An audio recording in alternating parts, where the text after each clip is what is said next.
नमस्ते रुद्रमन्यवौत तैखवे नमः बाहुभ्यामुतते नमः भवाधवळेश्वर बालालिंग महाप्रभु दीपं ज्योति परम ब्रह्म दीपं ज्योति जनार्दनः दीपहरतु मे पापो पूजा दीप नमस्तुते भवाधवळेश्वर बालालिंग महाप्रभु संसार सुखी रखंतु।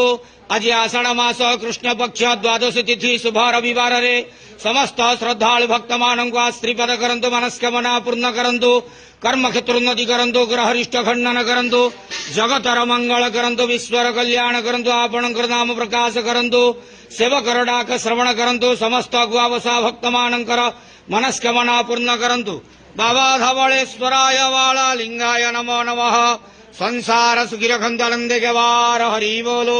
आज आषाढ़ मास कृष्ण पक्ष द्वादश तिथि शुभ रविवार रे समस्त श्रद्धालु भक्त मानक श्रीपद करंतु आनंदे के वार हरि बोलो।